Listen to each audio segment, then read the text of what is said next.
The book of Ecclesiastes will be in chapter 4 this morning.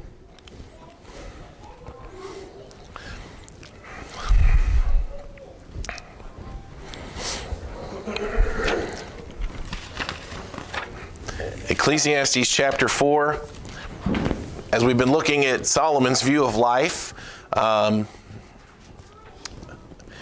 as he interprets things under the sun, a look of life in the here and now, without a view to anything that is larger, without a view of eternity. It's kind of been a discouraging look, right? He's come to a place where he's just repeatedly said that this is vanity.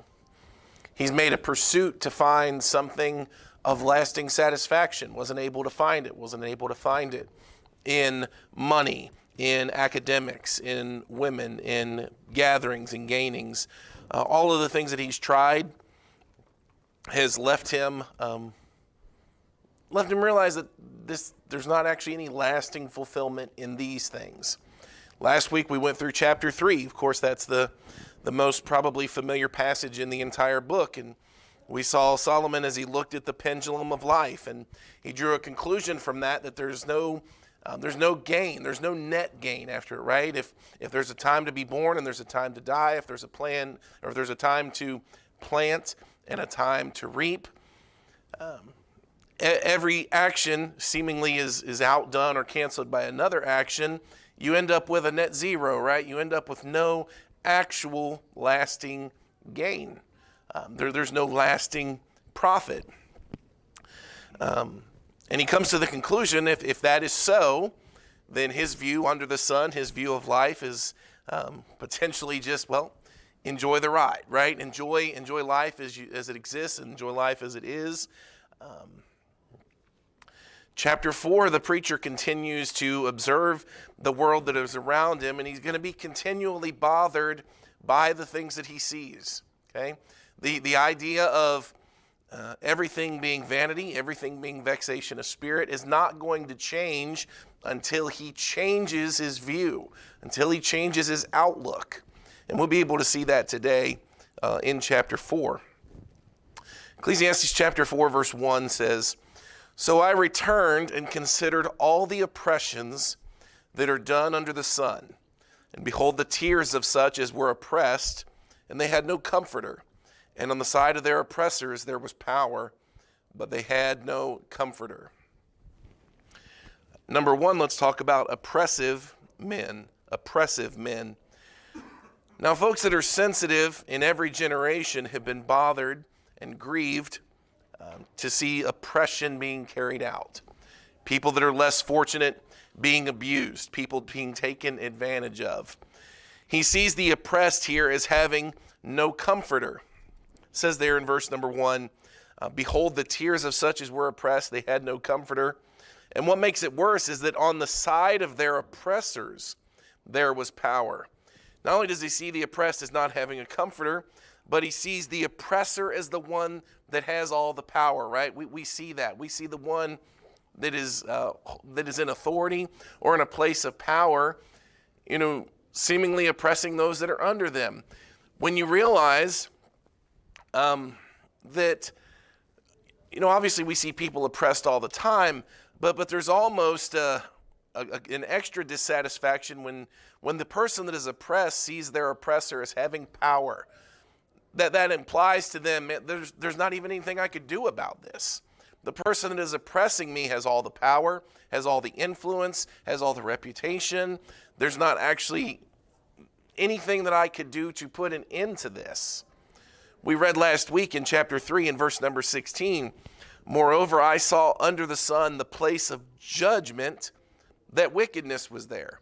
It's a shame to think that in places of authority, in places of power, places where you should assume that righteousness would be executed, that you see wickedness.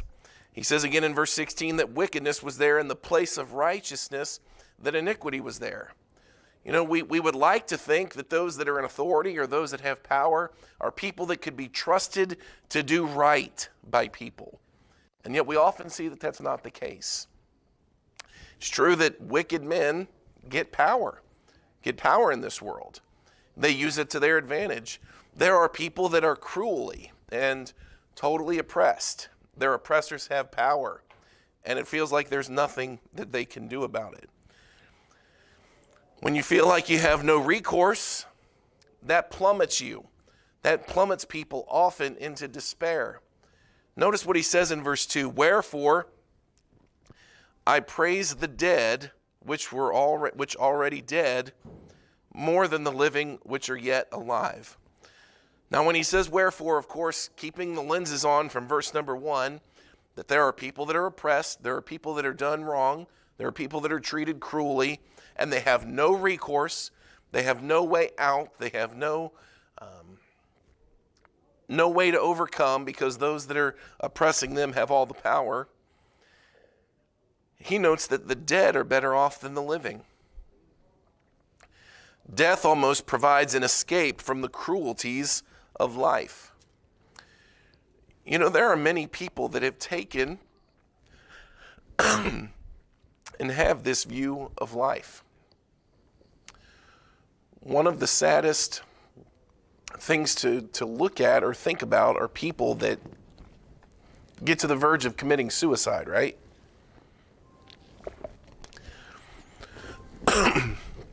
That is a real trouble and a real problem. And yet Solomon shows us exactly how one can get to those thoughts. Here's one that has gotten to the idea or to the point where he thinks that death actually provides some relief. I have to watch the cruelties of life. I have to watch people being oppressed. I have to watch the oppressor as the one that has all the power and all the authority. The oppressed have nowhere to go. There's no way to avoid the cruelties of life. His conclusion, although wrong, is that, well, those that are dead are better than those that are alive. Again, many people have taken their own lives or committed suicide, and they would tell you that this is exactly how they felt. Now, of course, that's a short-sighted view, right? To say that death would be the end of suffering, that's not actually true for everyone. That doesn't take the next life into view. The dead are not always better off than the living. There are actually people that leave this world, and the suffering is just beginning. The sufferings of this life are in no way able to even compare to the sufferings that they'll endure in the next life and for all eternity. Of course, as he says, wherefore, he's viewing things through the lenses of verse 1. He's viewing his outlook on life as he looks at things that are around him, and he says, obviously, death's got to provide some relief. So he thinks maybe, in a sense, the dead are even better than those that are alive. Dejection and depression can lead people to some extreme thoughts. Okay? As we think about people that struggle with suicidal thoughts or thoughts of self-harm or those kind of things, there does, in a sense, need to be the tenderness and compassion that we deal with them, because the state of mind that causes those thoughts is a depressing way to think. There are people that are consumed by anxiety and depression and thoughts that death could provide some relief. It's a sad thought. Now in verse 3 he says, maybe even a bit more cynically, yea, better is he than both they which hath not yet been, who hath not seen the evil work that is done under the sun. The thought may be that the unborn are better than both of those, right? The unborn might be better than those that are living or those that are dead, because they've never had to see or endure the evil that is in the world. What you are starting to see are the troubling thoughts of a man who cannot see or isn't looking beyond the here and now. It is a discouraging place. We want to make sure that our view of life comes from a scriptural outlook, comes from a view that there is not just life under the sun. that there is a creator to which we are accountable, that the God that created this world created us in his image. Whatever he surmised from chapter 3 about the pendulum of life and how it swings from birth and death, planting and reaping and joy and mourning, these thoughts are starting to become extreme on both ends. You'll notice that thus far with Solomon in the last 2 chapters, there's not much middle ground. He's viewing everything at the extremes. If you view life that way, and you take a look at life just through the lenses of the extremes of life, it's clear why he's coming to such discouraging conclusions. He said death might bring some relief. Better yet, it's probably better for those that have never even been born, because they haven't had to see or endure what I'm watching now. Let's make sure our view of life is all-encompassing. Okay, let's get our view of life from the Scripture, from what the Bible teaches us about the fullness of life. Number 2, let's talk about envious men. Envious men. In verse number 4, he says, "Again I considered all travail, and every right work, that for this a man is envied of his neighbor. This is also vanity and vexation of spirit." He goes from one extreme to the other. Solomon now at this point it almost looks like he's intentionally taking himself off, right? As he's looking at things in life.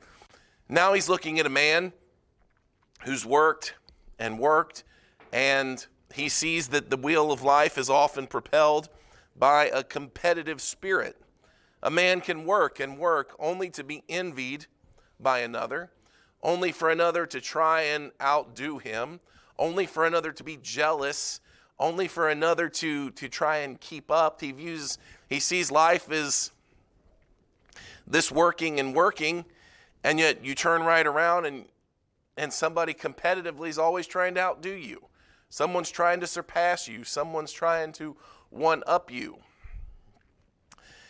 Envy is a real motivator. The desire to outdo someone else, to keep up in all points of status. Jealousy can be a very harmful trait. Many people live motivated in envy or jealousy of what others have, what maybe others have accomplished. And Solomon begins to see that that's a very real existence. And he said it's vanity. He says that there's nothing that's there. In contrast to the envious man, in verse number 5 is the fool, that not only is he not envious, he's not motivated at all. Right? The fool foldeth his hands together and eateth his own flesh. He folds his hands and he'll live off of what little he can accumulate without putting forth much effort.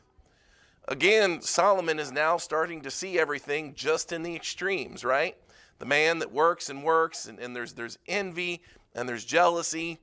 And then on this side, he sees the fool, where there's no motivation, where there's no desire, there's no real work ethic, there's just the desire to scrape by. And it frustrates him. It frustrates him to see that. It frustrates him to see these extremes in individuals, the envy and the lazy, and those extremes in men. Better is a handful, verse 6, with quietness, than both hands full with travail and vexation of spirit. While people around are working themselves into a frenzy, maybe it's better to just have a little and the comparative peace that comes with it than all the extra and all the trouble that goes with it. Now, that's not a bad thought. That's not a bad thought at all. But again, it comes as he views the extremes. You'll notice in verse number 4, when he was talking about it, I considered all travail and every right work. There was nothing wrong with the man that worked and accumulated and gained.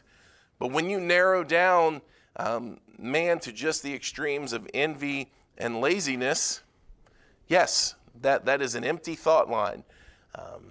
And it'll leave you wanting more, desiring more, hoping that there is more to life than just the struggle of work and envy versus a lazy, unmotivated, hapless life. Surely there's something better than these extremes, right? And it's frustrating as he looks around and sees both of those.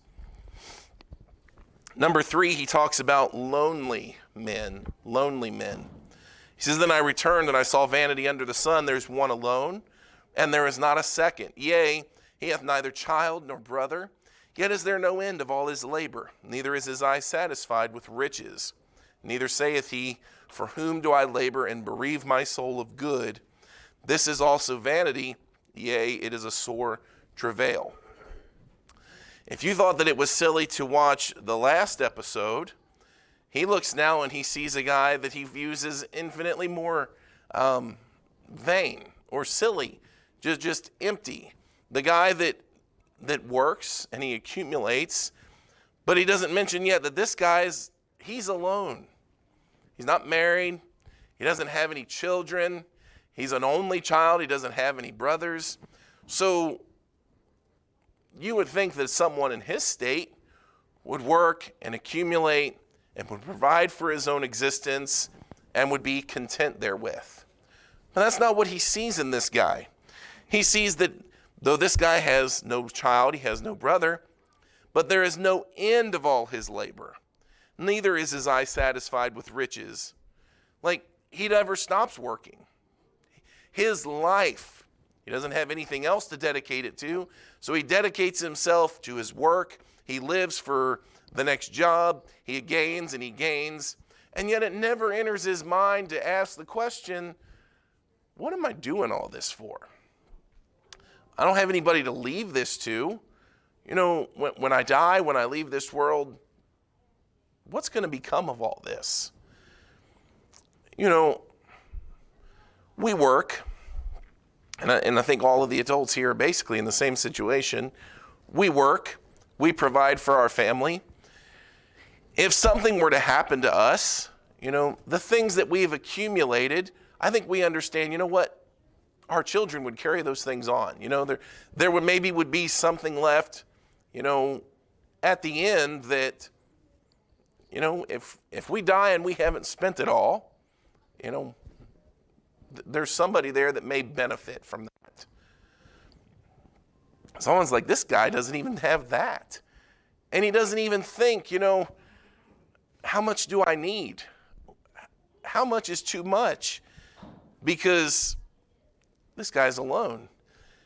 And instead of enjoying it, and instead of looking at life and working and gaining and taking the good that he has earned and enjoying his life, this guy is relentless to gain that next dollar with no thought of even what to do with it or where it will end up. For whom do I labor and bereave my soul of good?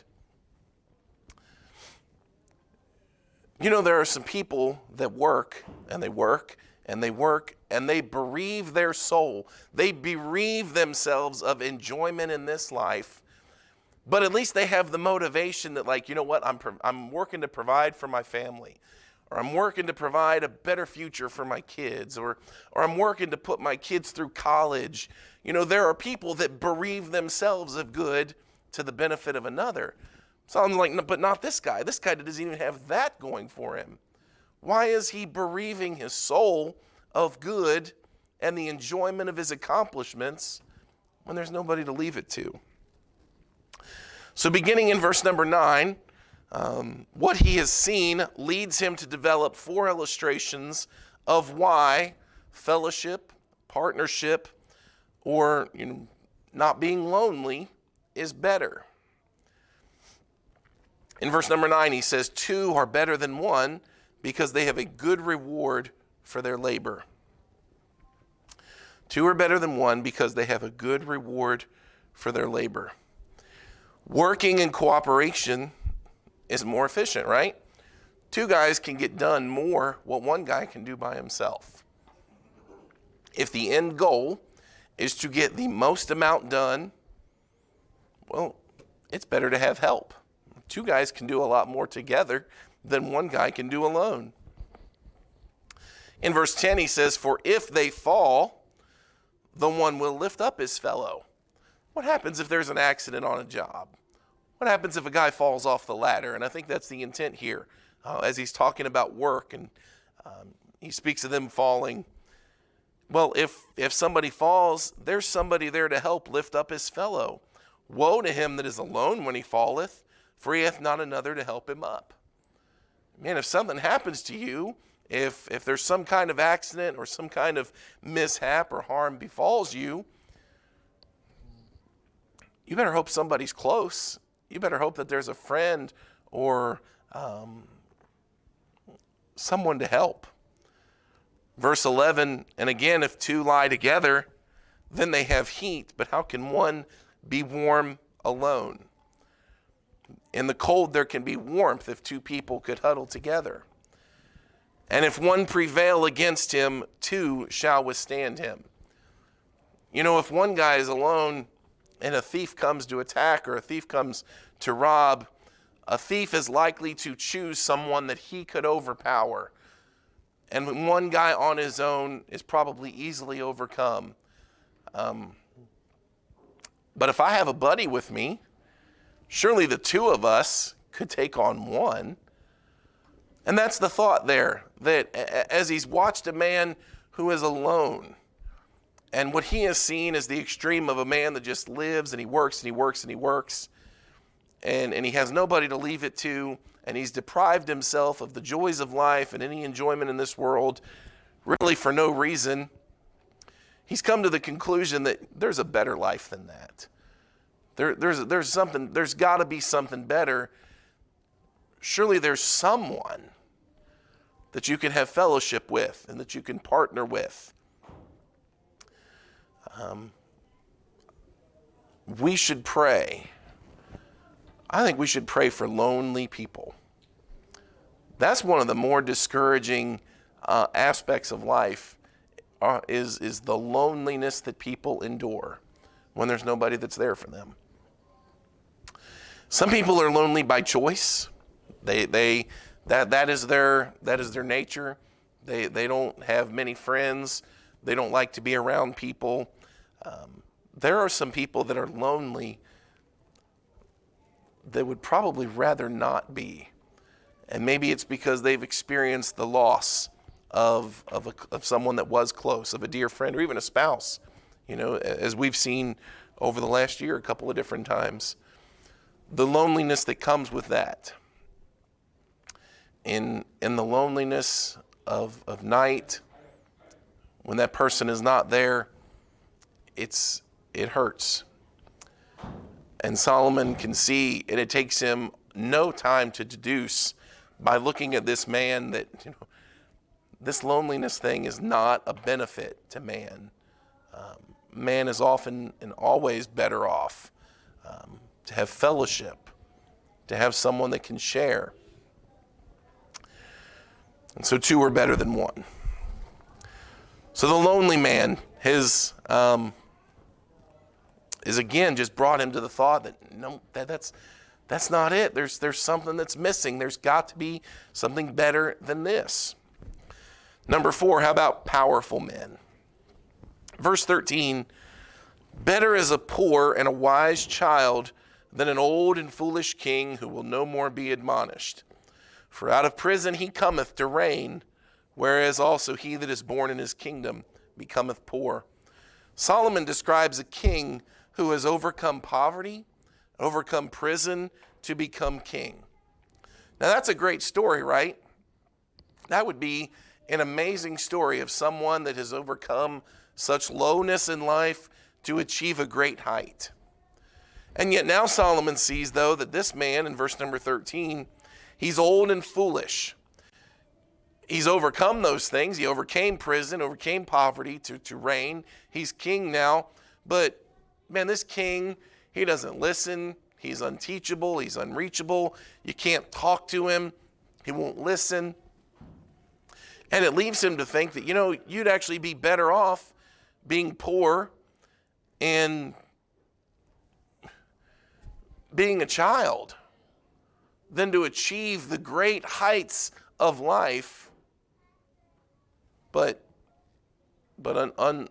unable to be taught, unable to listen, unable to be changed. Better is a poor and a wise child than an old and foolish king. He says, I considered in verse 15 all the living which walk under the sun, with the second child that shall stand up in his stead. You know, for every king, there's the next in line. And that's whom everybody seems to flock to, right? Everybody always has their thoughts on the next one in line. Let's face it, in our country, no matter who's president, we're all convinced, man, we'd be so much better off if anybody else was president besides this person, right? Doesn't matter if it's the guy that's there now or the guy that was there last. Everybody's just convinced of that, right? Man, if we could just get a different president, if it was just a new king, things would be better off. But then in verse 16 it says, there is no end of all the people, even of all that have been before them. They also that come after shall not rejoice in him. Now I guarantee you, no matter what happens in 2024, if we get a new president, he won't have to be, or she won't have to be in office very long before what? We start hoping and looking for the next person. That is a circle of life that Solomon is seeing. And listen, he's able to look at life, and he's able to look at kings that rise to power, and how immediately there's a rallying behind the next one, or looking forward to the next reign. And because people are so fickle, and because people are always stuck on novelty, it seems like even achieving high places in this world, right? Even becoming king, achieving high honors, high offices in this world, it doesn't bring lasting fulfillment.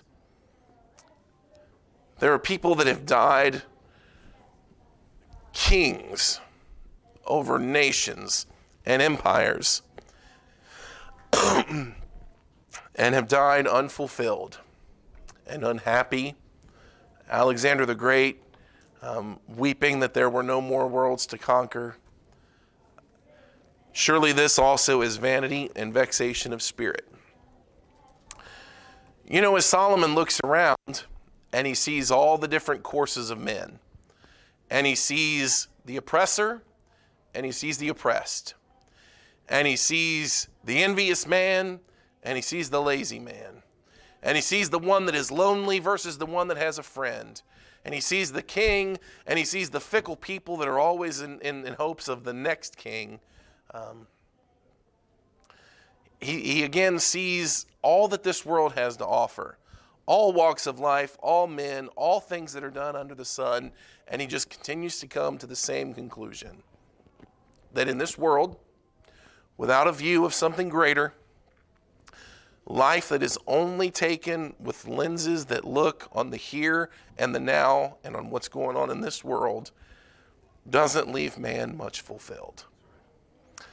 Our fulfillment, our joy, our outlook needs to come from a much higher place. And I think that it's telling, as we've gone through 4 chapters now, Solomon has looked at this world and what this world has to offer, and he's not any happier than he was when he started this pursuit. As we see men and women that struggle in this world, you know, folks are often contemplating the value of life, the meaning of life, people searching for answers, people searching for something that they believe will bring them lasting fulfillment or joy. The only thing that we have to offer men is Jesus Christ. If we were to offer men riches, you know, we've read about that.